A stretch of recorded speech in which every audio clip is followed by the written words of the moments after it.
Yang interview siapa nih? Oh. Oke. Oh, Oke. Kalau gagal dalam hidup sih setiap orang sih pernah ya. mungkin ada beberapa sih bisnis yang saya coba itu udah invest pakai duit sendiri akhirnya gagal sampai habis duitnya itu udah beberapa kali. Setelah jatuh atau gagal ya udah harus move on, harus recover. Jadinya sekarang saya lebih berani. Jadinya sekarang lebih nggak takut gagal. Aku sih udah nggak kehitung lagi sih, kayak gagalnya berapa kali, bolak-balik daftar beasiswa, akhirnya di tahun ketiga akhirnya baru dapat kayak gitu. Awalnya gue tuh dari Surabaya kan ke Jakarta itu no friends no family gitu. Adalah rasa-rasa dimana kita agak insecure. Beratnya tuh keputusan waktu gue decide pindah dari law firm ke company.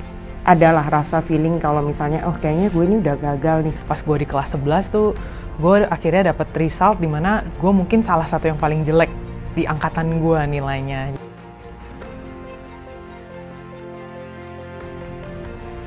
Gue sebenarnya lebih ke self reminder lagi sih tujuan awalnya ke Jakarta tuh apa. Belajar itu tergantung dari orangnya sendiri sebenarnya. Begitu gagal, sakit sih sakit ya, tapi sebenarnya kita sendiri juga pasti dalam hati punya rasa ingin tahu gitu kan.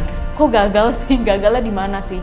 Nah, keingintahuan itulah yang terus-menerus tuh kayak ngajak ngobrol terus di dalam diri, akhirnya ya bangkit lagi.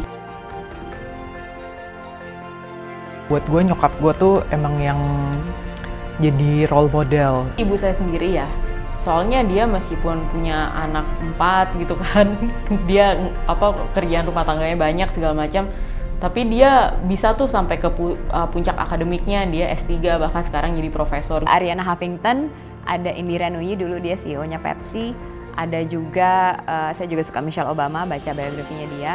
Orang-orang ini adalah self-made people juga di mana mereka usaha dari bawah sampai akhirnya mengalami beberapa cobaan, akhirnya bisa di posisi tertentu, tapi at the same time mereka juga punya keluarga.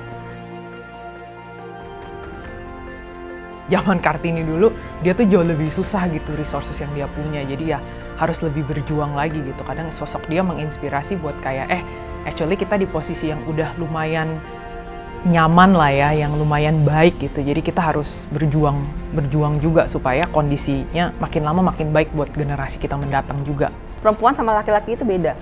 Tapi Kartini itu memberikan pesan bahwa ketika kita perempuan, kita tuh bisa menjadi apapun yang kita inginkan sebenarnya. Sangat berani untuk fight for women's rights. So I think it's very important to continue that spirit gitu. Karena menurut aku perjuangan perempuan itu sebetulnya masih panjang dan akan ada terus tantangannya.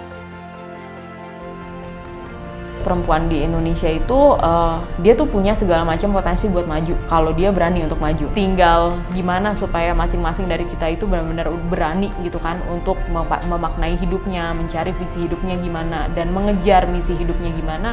Aku rasa sih bisa banget sih wanita Indonesia itu dia leading gak cuma di rumah tapi juga di pekerjaan. I think more and more women are celebrated ya. More and more women itu berevolusi. Perempuan itu bisa berdiri bukan di belakang laki-laki sebenarnya. Tapi perempuan itu berdiri di samping laki-laki, jadi kita bisa berjalan beriringan sih. Jangan pernah takut untuk set the target aja sih sebenarnya, karena mau kita wanita atau pria sebenarnya itu nggak akan bisa mengurangi value kita gitu kan. Jadi gue berharap banget bisa perempuan-perempuan itu di setiap pilihan yang mereka buat, mereka itu bisa mengisi tempat di pengambilan keputusan yang penting juga lah.